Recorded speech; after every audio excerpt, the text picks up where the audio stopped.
Saturday, August 20th in the MLB, and I'm Austin from Calling a Shot.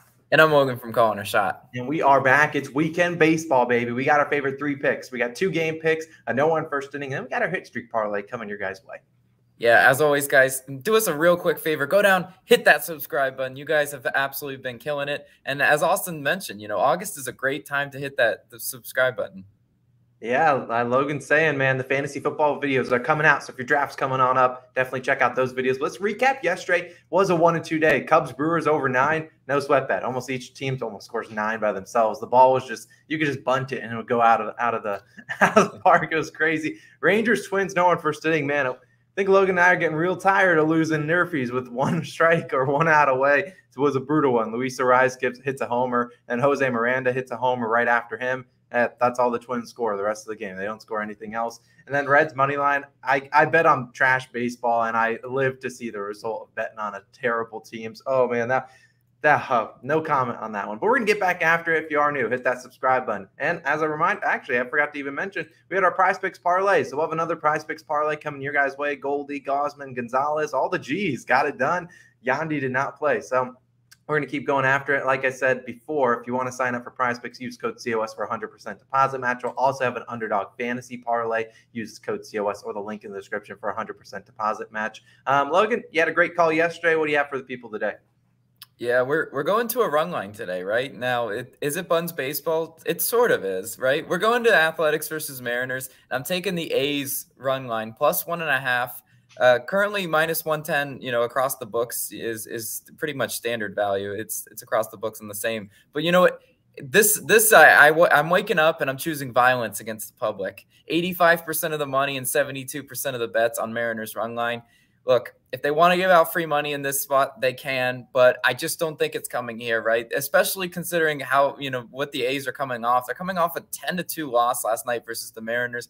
A lot of people are box score checking. They see that and they're like, okay, yep, we're doing that again today. Mariners minus 1.5. Boop. Just that easy. They got their ace too, Logan Gilbert. But let's talk about who Oakland has, starting for him. James Caprillion, 4.41 ERA on a 1.22 WHIP versus Seattle this year. Those are very, mediocre numbers. Nothing really dangerous, nothing over 5 ERA. But I like what he's been doing recently, right? Or his more recent starts versus Seattle. 1, 2, and 5 earned runs in those games. His 5 earned run game versus Seattle, which inflated that ERA, was back in May, in Seattle. This is a home game for the A's. So I'm hoping that James Caprillion, probably, their best pitcher, he can hopefully get through, the Mariners and Seattle. Their offense is anything but consistent. Look, I'll bet against the Mariners all day long, considering they're 22nd in batting average and 16th in OPS this month of August. So they're not exactly a world beaters in offense. I know they scored 10 last night, but law of averages says they got to come down today. Seattle hitters versus Caprillion, J-Rod hitting 444. That's great average versus Caprillion, but he's only hitting 206 this month. Jesse Winker hitting 333 versus Caprillion, but only 244 this month. And how about Ty France? I mean, Ty France, modest 250 versus Caprillion, but he's only hitting 167 this month. So, I'm pulling to the whole law of averages thing. I think they scored way too many runs yesterday, and I think Caprillion's going to have their number today, especially since he's, seen some of these hitters before. Now, on the other side, I got Logan Gilbert pitching, and you're looking at paper and you're looking at, oh, Logan Gilbert, Mariners ace. I'm picking them today. But you know what? 9.39 ERA, in August, and a 2.02 WHIP in August as well. Logan Gilbert has not been really great as of recently. I mean, with that 10 ERA, if you look at what he's done, versus Oakland, 60, so he has a 6 ERA versus Oakland and a 1.5 WHIP. So Logan Gilbert's one of those pitchers, when he's on, and he's really carving up, those batters. But when he's not, he's getting a lot of hard hit balls, a lot of extra base hits. And I hope, Oakland should be able to capitalize on that, right? Gilbert gave up 8 hits, 4 earned runs, and 2 home runs against the A's. He's lucky his offense had his back in that game, because Seattle did end up winning and covering 8-6. But again, if Seattle does not bring the bats and does not have Logan Gilbert's back, I don't think they win or cover today. Oakland, I know offensively they're bad, 26 in OPS, 25th in batting average in August. I know. When the A's bats show up, you can't really predict it. You just got to say, hope for it, right? But against Gilbert, it's sort of encouraging, right? Kemp 5 for 10, hitting 500. Noisy 2 for 2. Seth Brown, I'm calling him out because he's 0 for 10. You owe me a hit today, boy.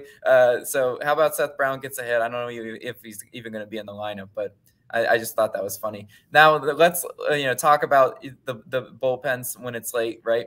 Oakland 22nd in bullpen ERA. Seattle was 9th in bullpen ERA. Seattle has the slight advantage there, but you know what? As I've mentioned before in baseball, the bullpen ERA numbers are a little bit deceiving. You can't just base that off of is this team going to cover or not, based off the bullpen. But it's just worth noting that Seattle does have a slight advantage there. It doesn't matter. I'm line reading. We're fading the public. We're going with the A's in our first pick. But Austin, what do you got for the people?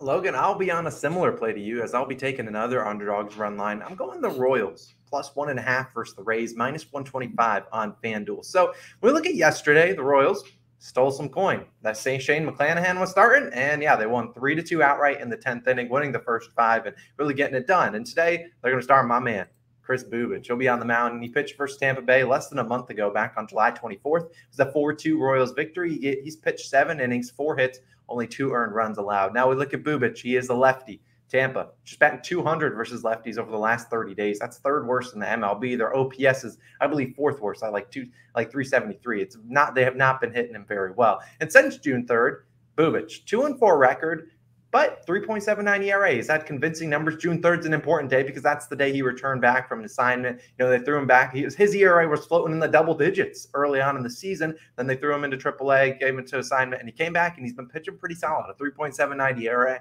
ERA is pretty good, and we're looking at the over-under. Sitting at 7, and Bubic's walks is sitting at 1.5. Now, the 7 is pretty a good sign because they're not expecting either of these pitchers to really get rocked a lot. It's going to be a low-scoring game, which is good for the plus 1.5. And his walks is only at 1.5. Bubic, if he's going to lose this game, he's going to give up a lot of walks. And Tampa is, middle of the pack in terms of drawing walks. But the fact that it's 1.5, a number that Bubic has hit, and I think 15 of 20 starts, I think he maybe is a little bit more dialed in today. Maybe he makes people sweat on that one. He's been giving up like 3 walks the last couple of games.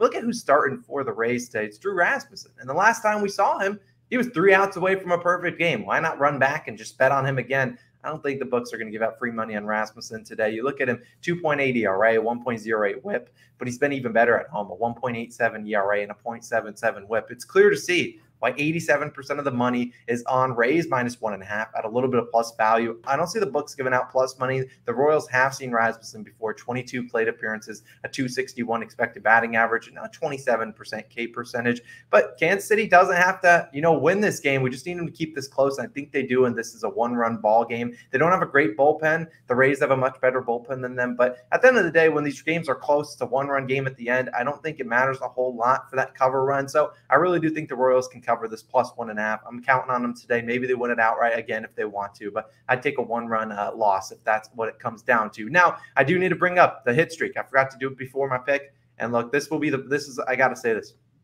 Final day of the hit streak challenge. If I can't get through day 1, I gotta hang up the cap, say, you know what, I can't do this again. But we're going back to a guy named Rafael Devers.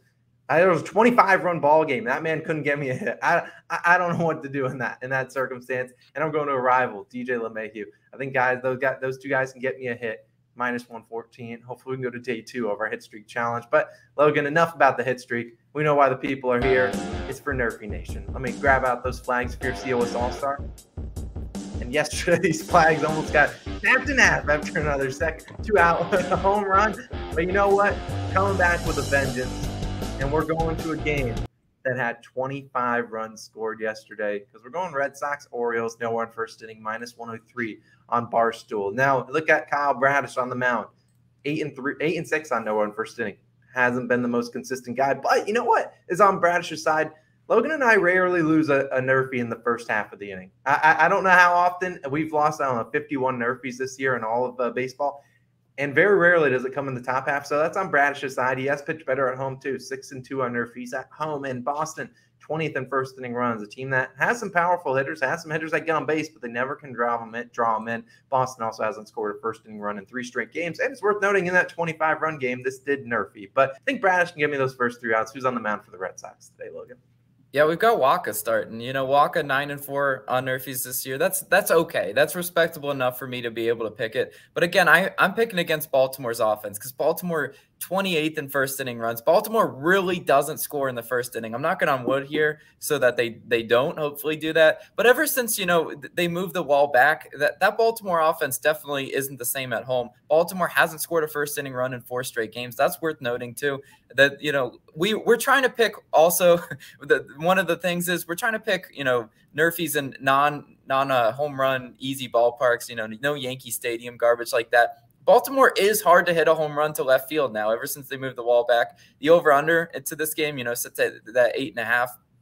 I really think, you know, this one stands a really good chance at NRFI, and especially considering in a 25-run game, NRFI, as you mentioned, Austin, or 25-run game, still NRFI. So these two teams just really don't score a whole lot in the first inning. And it is a sort of a line read too, right? I think this might be a little bit of a NRFI trap. People are like, oh yeah, score early and often, and they're just going to mash it. So I do like it. While also worth, you know, noting is the others we considered, right? We considered, you know, Mets, Phillies, in the game that Zach Wheeler is starting. I mean, Zach Wheeler, I don't think he's lost to NRFI at home. So that's a great candidate. There's just a lot of great offenses, and that could be ruined by a solo home run. And then Pittsburgh, Cincinnati, we looked at that one, but, you know, neither of those pitchers have great NRFI records. But it's still one we consider just because of how bad and inconsistent those two offenses are. But NRFI Nation, we need to bounce back today. Absolutely. We need to wave these flags badly. So that's our NRFI Nation pick of the day. If you want to check out that pinned comment, PrizePicks and Underdog Parlay coming soon. If you want to sign up for those books, use code COS or the links in the description. The fantasy football videos, should be 3 of them popping up on the screen. If you want to go check that out, you got your draft this weekend. Appreciate you guys tuning in. Logan and Austin, we're coming back tomorrow. See you guys then. Peace.